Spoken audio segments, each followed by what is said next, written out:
All right, so let's imagine a scenario where we have some temperature, and that temperature is being held at a constant value up until time equals 0. So at this point in time, all of a sudden there's a change in the system, and we're interested in modeling the temperature the temperature of the body as a function of time.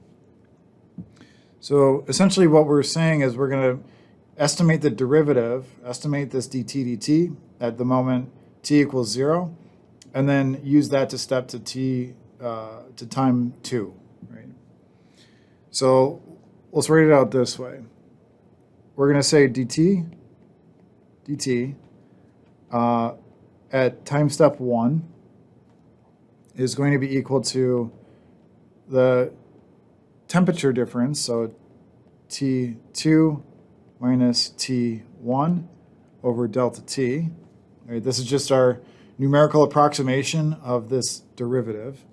So we've written this for T2 and T1, but we can rewrite this in terms of just some generic index for the index j. So we would say dt for index j is equal to the next temperature, Tj plus 1, minus the current temperature, Tj, divided by delta T. All right, that's just kind of rewriting things in a general form. So if we're interested in predicting Tj plus 1, we can just rewrite this as Tj plus 1 is equal to the current temperature, Tj, plus the derivative dt at j times our time step, delta T. So the name for this method is forward finite difference, also known as Euler's method. And the idea is that you're basically taking a current state, you're taking the derivative, and then you're multiplying by the time step. So you're using this projection, right? This projection using one estimate of the derivative to move from your current state to the next state. So Euler's method is one method that we're going to talk about. There's actually other methods that you can use that are, say, more stable or allow you to take shorter time steps. But this is kind of the simplest one, the most straightforward one to understand. So how does it actually work? So let's kind of draw out some different lines here on our plot and just kind of show you what's happening. So let's say we've got some time. We're going to call this time Tj. And at Tj, we are interested in estimating the state of the system so that we can take a step forward. So at Tj, what we're going to do is we're going to look at our current temperature. Right? So we're going to go over here and look at our temperature at Tj. And then we're going to estimate, based on the current state of the system, we're going to estimate dt at this point. Right? So this derivative is dt at j. Then we project forward some step. So let's say this here is t at j plus 1. So we're going to step forward, and we're going to then predict the next temperature here, which is t at j plus 1. So you'll notice that in this particular approximation, I've introduced some error. Right? We know that there's error involved in these numerical solutions. But if I were to have taken a much smaller step, or maybe I only went from here to here, the error would be very much smaller. So in any situation where there's like a significant nonlinearity in the response, you really need to take really short time steps to be accurate for Euler's method. So this is just to kind of demonstrate the idea. But then the question is, how do I estimate this, right, this dt dt? So dt dt comes from the differential equation that we apply and solve using the control volume analysis. So if we remember back, we had this equation where we say dt plus t over tau LC is equal to t infinity over tau LC. This came from applying the differential equation, applying a control volume analysis to our particular problem, whether that involved convection, radiation, whatever is going on, right? You apply it to your specific problem. We developed it and came up with this tau LC. for our problem. And because we have like convection, we have a t minus t infinity difference. So this is the governing differential equation for our problem, right? This depends on our control volume that we're applying this to. So what you do is you just take this whole equation here, and we solve it for dt dt. So dt at time step j is going to be just the solution here. So this is t infinity minus t at j over tau LC.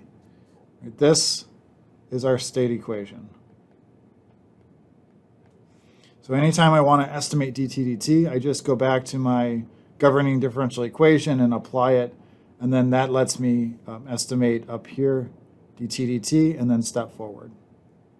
So you just repeat this until you've gone far enough in your indexing that you're satisfied, and this will allow you to predict the temperature profile as a function of time.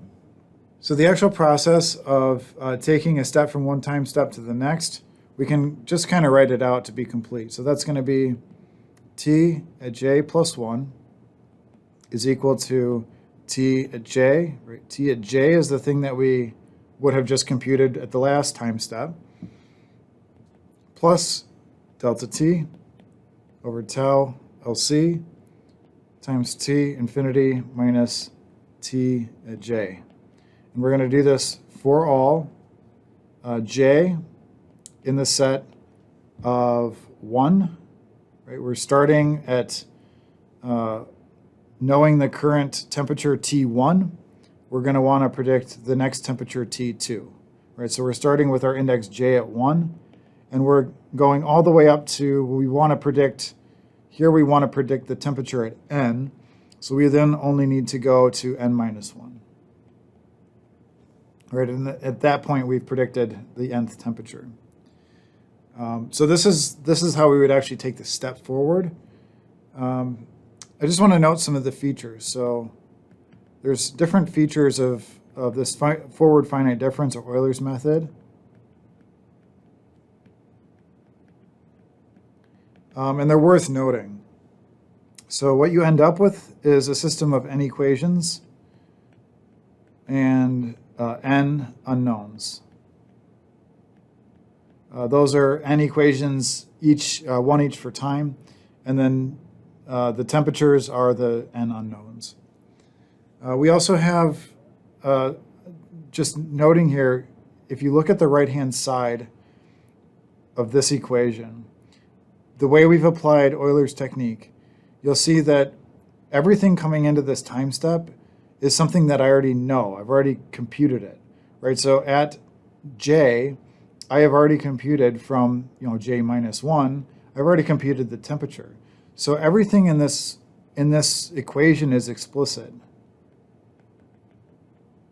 I know, right? We know all information.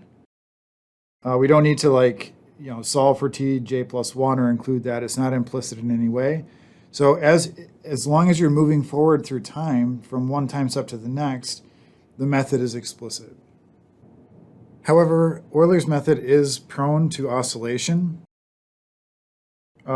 if there's a certain condition that's met. So if delta t, the time step that you take, is less than or equal to delta t critical.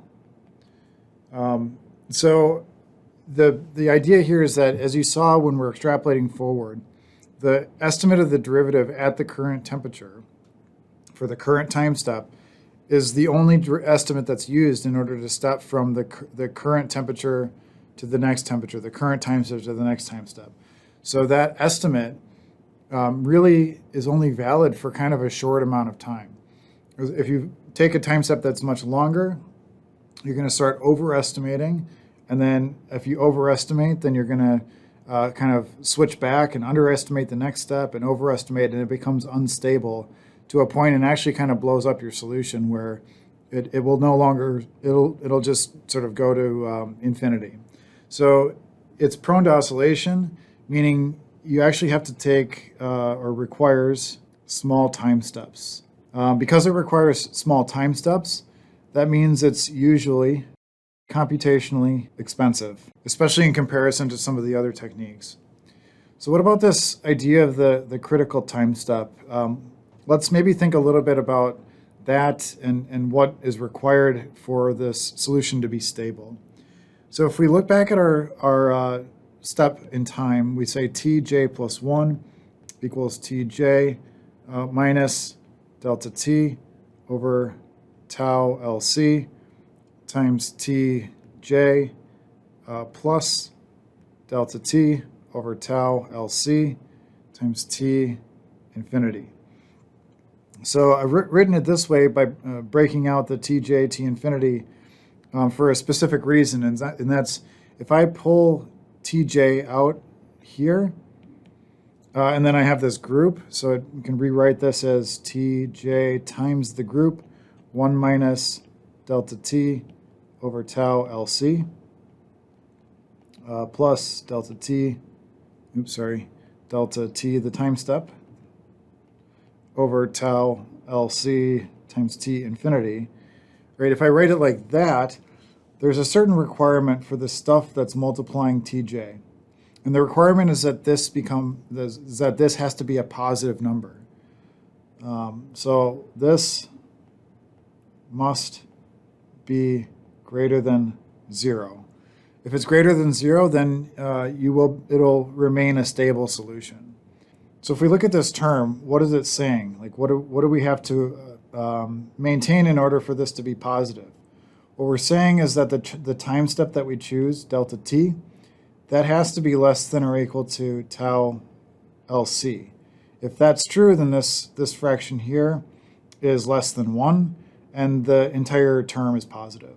So our critical time step is tau LC, delta t crit. So as long as we can choose a time step that's below tau LC, we are going to be stable, right? You're not going to have the solution blow up, which is yet another reason why for every problem you should be computing tau LC. For this, I want you to note, though, that tau LC is the time constant for the entire domain, right? When we get to 1D, it's going to be the time constant for a single node, right? It's the control volume that we care about. For 0D, it's the entire domain. So this is Euler's method, right? Euler's method, forward finite difference. That's one approach. It's the easiest to implement. Sometimes it's fine, but it's usually not the one that you want to use in practice, just because it requires so many time steps.